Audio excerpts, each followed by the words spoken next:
Hello, hello, lovely people of LinkedIn and YouTube. So, for those of you who don't know yet, we recently started streaming all these interviews to YouTube channel as well. You can find it under my name, just so that it's way easier for you to go to past interviews, watch them again, and you don't have to, scroll through my newsfeed.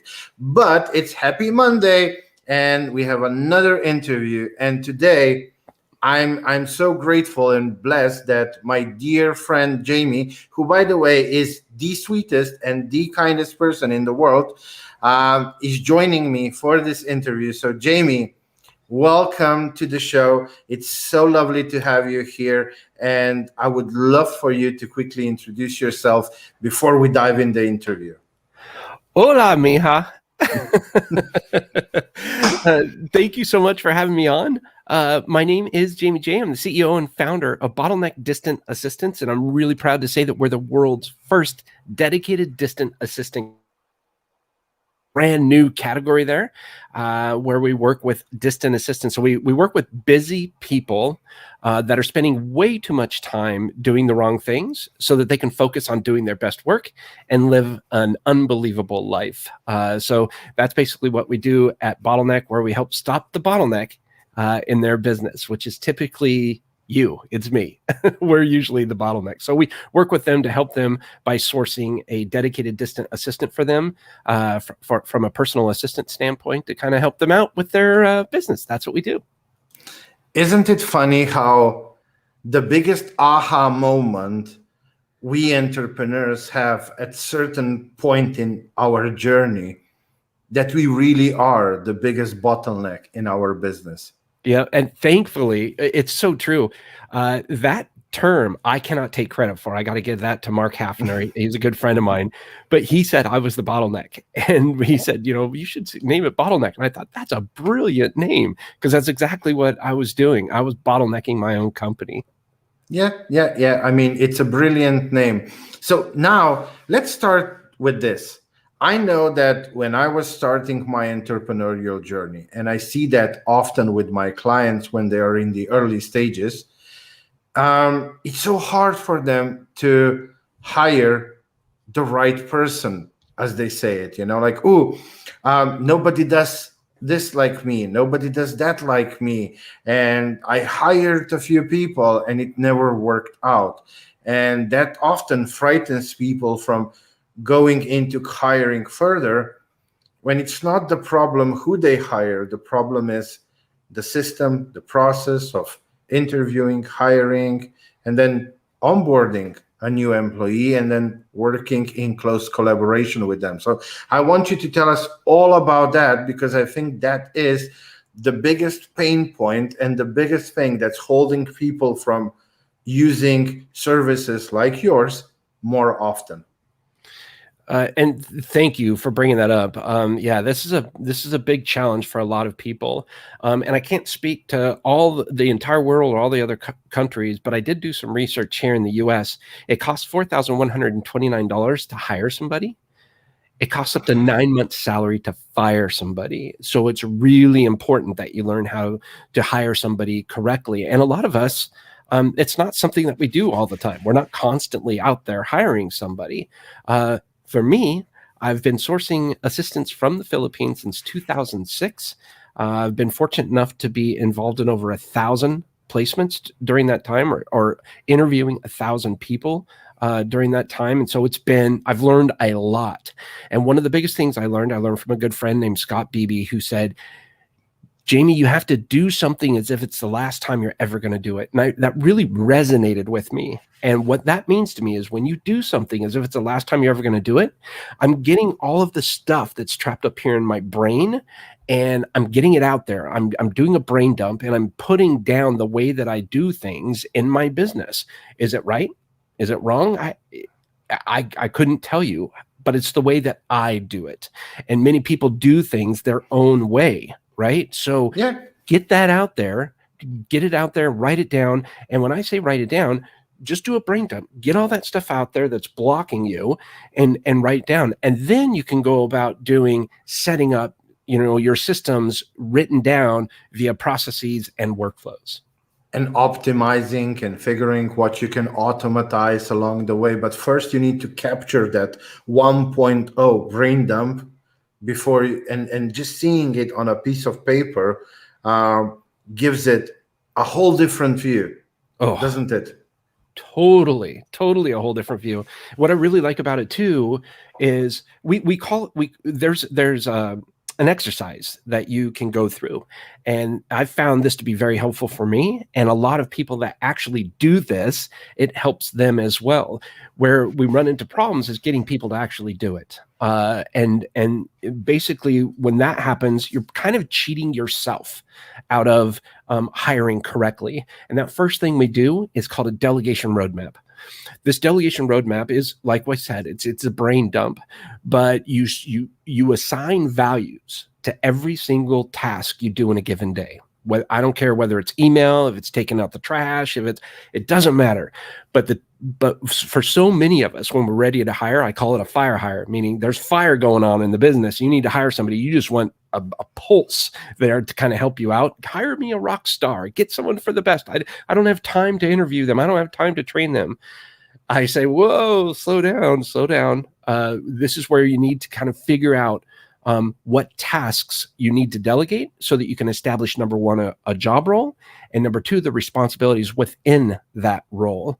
And so the delegation roadmap is where you list out every single task you do on a given day. Take some time on this. Like, seriously, block out an hour on the weekend and let your family, your friends, whatever it is, let them know, hey, I need a good solid hour, maybe two, to really just do this brain dump. And, if I can just spend some time without any interruption, I'd really appreciate that. So talk to your wife, talk to your husband, boyfriend, girlfriend, whatever it is, kids, and let them know. Or if you do have kids and you're a single parent, maybe you can bring somebody over to watch them while you just totally zone out on this thing.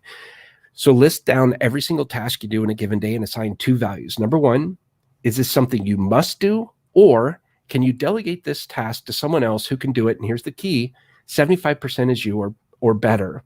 And the reason that's really important, because now all of a sudden you're setting your mindset, you're positioning your mindset to be ready to train, because they're not going to know everything. They're not going to be going 100 miles an hour out of the gate. They got to start. They got to push on the gas, right, for the car to go. So this extra 25%, and maybe all of the tasks you have down there, the person that you hire can't do all of them. But pay attention to that extra 25%. You might be amazed at what they're really good at that you didn't even think about during the hiring process. And then the second value is it something that gives you energy, or does it drain you of energy? You take all of those tasks that you can delegate and that absolutely drain you of energy, and you segment those. That's the foundation, the beginning of creating a job role and responsibilities, which is a document that we go into next. And we have templates for all this stuff, and we help walk you through all of that. But that's really important. That's like the first thing I would do. And many people don't even know if they're ready to hire or not. They may not even be on the radar, but you start doing this right away. Do something as if it's the last time you're ever going to do it, and document those tasks, segment them into roles along with responsibilities, and then you can start building your roles and responsibilities from there. Yeah, I mean, this is something that I call being mindlessly mindful. So you want to do things mindlessly, but you want to hover over yourself and be mindful and capture all the little things, or just record yourself. You know what I say to my clients sometimes? Just take your kids to work and then show them what daddy does or mommy does, and put a camera somewhere and just record, and try to walk your kids through the whole thing as if you're teaching them and explaining to them what you do. And that will be like at least 1.0 version of you capturing some of the whole thing. And I really loved one point that you mentioned. Probably 95+% of entrepreneurs are reactive. We start thinking about stuff when it's already too late. I need somebody yesterday. Now, Yeah, one of the things, and that's actually what's scrolling underneath our interview, the firehouse training that I do, is to help them be more in the firehouse, not so much on the fireground. And so they have time and capacity to look ahead 2 months, 3 months, 6 months, and start planning what will I need and start working proactively towards what I will need in 2, 3, 4 months, so that when the time comes, you can easily solve that. You already have a few options out there instead of, oh shit, I need something yesterday. And then you're willing to do so many compromises. And what happens is you start overlooking personality traits, you start overlooking soft skills, you focus on the hard skills, and it always or almost always comes back and bites you in the ass. Yep, it happens a lot. A lot, yes. And soft skills, holy cow, I cannot tell you how important soft skills is. You know me, how I'm a huge fan of company culture, of positive company culture. No matter whether you think you have culture or not within your organization, even if you're a one-person band, you have culture. Is it toxic? Is it blah? Or is it really positive? And what's really important to understand is, how are you going to convey a similar mindset, a similar belief system to anybody that you're going to be working with? And this goes for vendors, this goes for family, this goes for everything, because our culture is based on 4 key values, 4 core values, along with a vision, what we aspire to do, and then a mission. What are our daily objectives? So we don't believe in goals here. We believe in achieving daily objectives. So we don't set off down the road and say, my goal is to get, a Ferrari or something like that. Well, that's fine if that's really what you want, because success is different for everybody. It's not what I want, but somebody may really want that. But the problem is, once you achieve that goal, then what happens? Right? That excitement is going to wear off, whether it's a day or a month or 3 months, it's going to wear off. And then you're going to have to think about doing something else.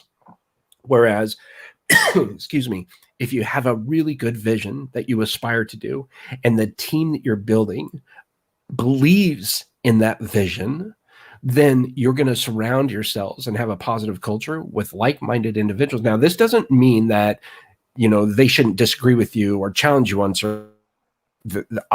Exactly the opposite. I really respect the fact that any of our team members does challenge me or comes up with different ideas than what we have, and we just flip the script on it whenever we need to.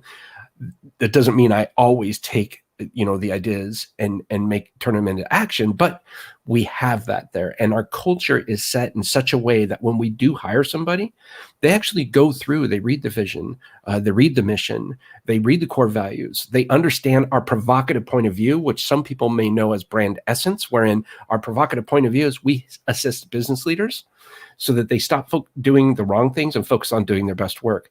All of this coming in can be done, just like you said, Miha, a couple months before, making sure you have all that done. And that brain dump, man, that gives you so much positive energy once you get that stuff out, because now you kind of have a roadmap on how to find things and get things done.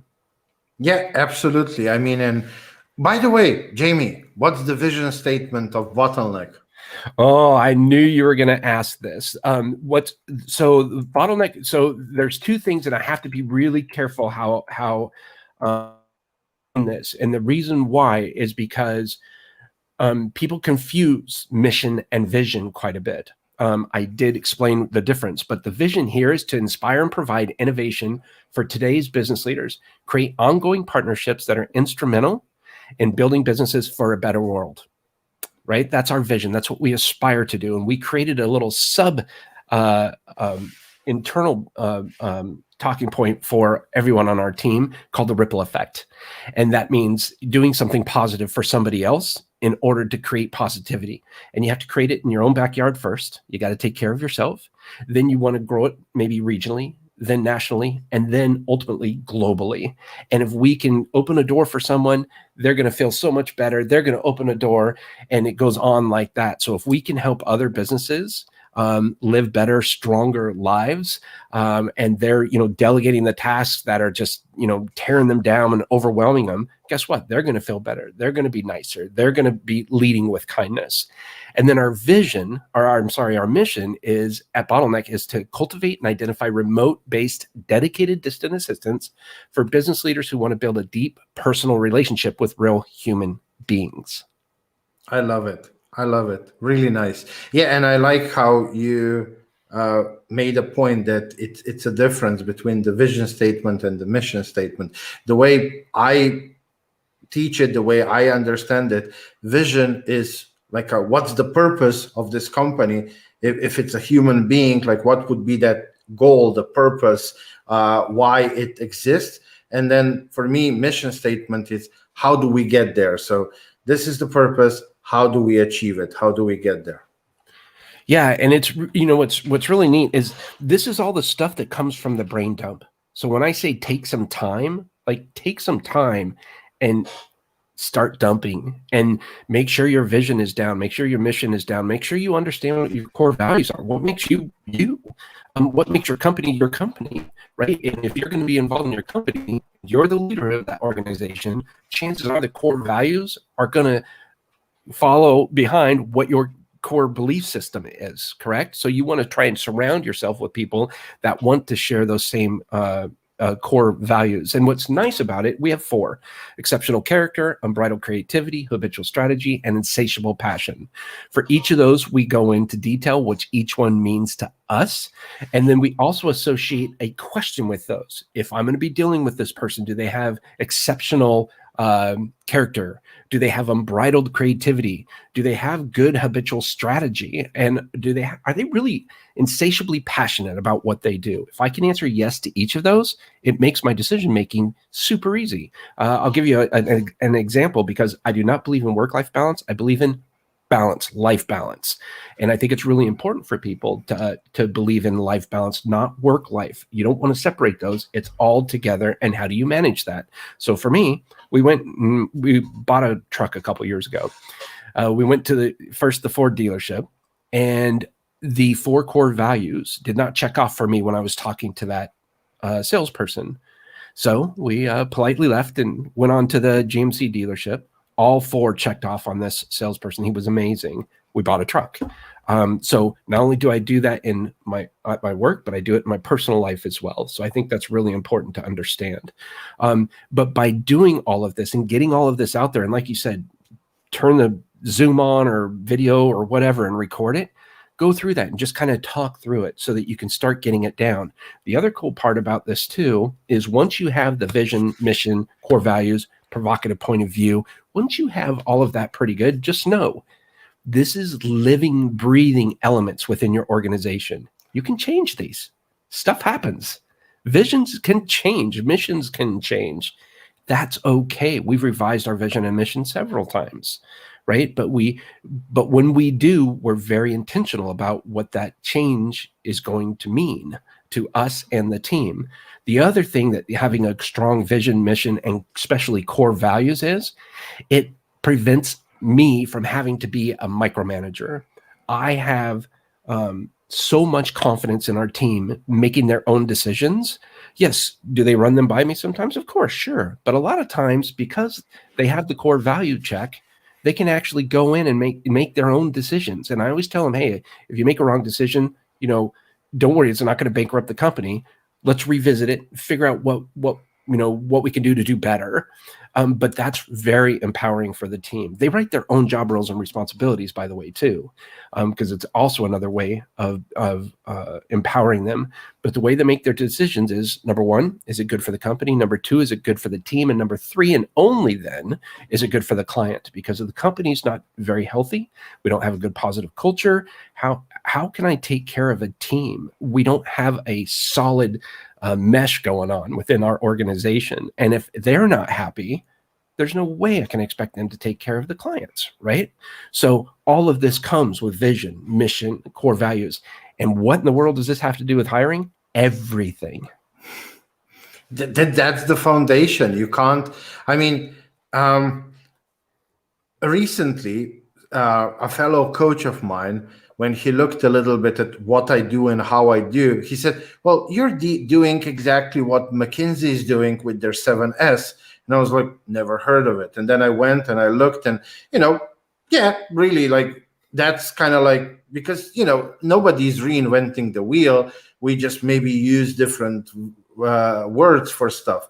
And however you look at it, so McKinsey, the biggest consulting company that's specialized just in this, putting this structure in place and so on, they start with shared values.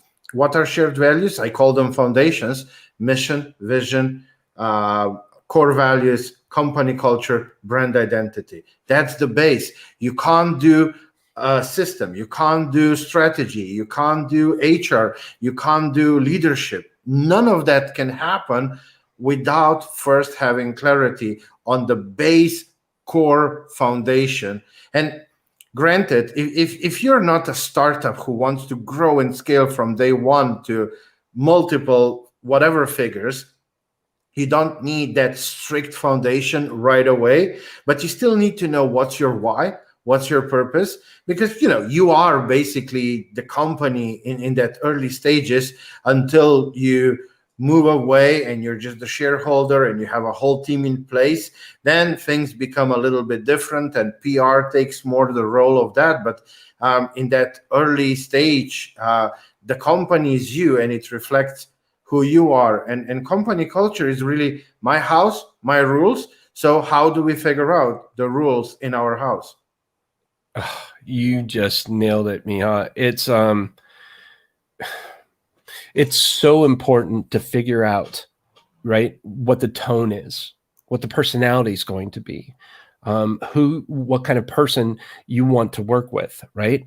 How much do you want to be challenged? When I say tone, there's a different tone, there's a different culture. And the late great Peter Drucker, as you said, culture eats strategy for breakfast. So culture is so much more important. Now, strategy, exceptionally important, right? But culture is that times 10x what Yes. strategy is, because you can have different strategies, and depending on the industry that you're in, you're going to have different kinds of culture. So if you are in, going back to my example, car sales, that's a high-paced environment, right? There's a lot of action going on there. In my company, we don't want to have a high sales type deal where they come in one day and you close them that day and do all. That's not us.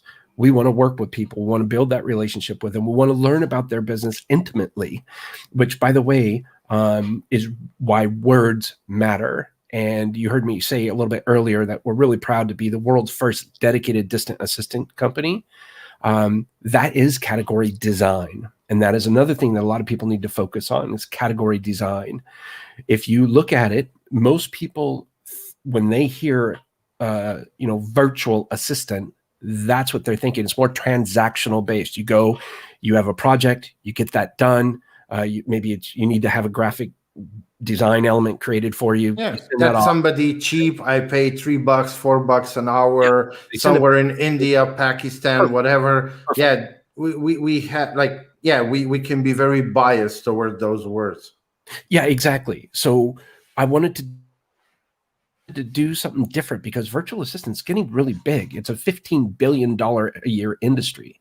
And so I thought, man, so they're still distant, but I wanted to bring in a different feeling, because we are a lot different. I will never say better, but we're a lot different. And how can I describe that? Words matter. So we thought dedicated, number one, because they're not going to work with anybody else except for our client. They're distant. They are working location. And they're going to be an assistant, dedicated distant assistants. There's more of an intimate-based relationship as opposed to a transactional-based relationship. And how do we know it's intimate? It's because we work closely with our clients. Our assistants are dedicated. They learn what their vision is. They learn about their culture, their mission, all of that. Now, we don't personally go into detail with regards to their actual, how they work in their operations, but our assistant sure does. And they're going to be working with them, we hope, for many, many years to come. And when I talk about tone and voice, this is where culture really takes over. Dump is so important, because right now, if you were to email me and you got a response, it could very well be my assistant, my personal assistant, Raina, who is amazing, by the way. But she understands my tone, my voice. She uses similar words that I use, and she gets it, right? And so does everybody else on our team. What you call an intimate-based relationship, and I think that is amazing. So Chuck Bowser said, my wife was a virtual assistant, functioned like a regular assistant. Yes. Yeah. So I want to be real clear, and I'm not saying virtual assistants are bad. I'm just talking about category design and why we call them distant assistants. Like, there are virtual assistants that work dedicated with a person, learn about all that stuff. We're just trying to name it, give it a name. And I don't want to trademark distant assistant. I want other people to say, oh my gosh, I need to hire a distant assistant. Right? I really want that to be part of what category design is. In the same way that if you say, I have a cold, can you hand me a Kleenex? Well, it's a tissue. Yeah. Kleenex did a really good job of dominating that industry. Yeah. No, absolutely. I couldn't agree more with everything that you said. Yeah, that voice and the tone and aligning all of that, that's the key.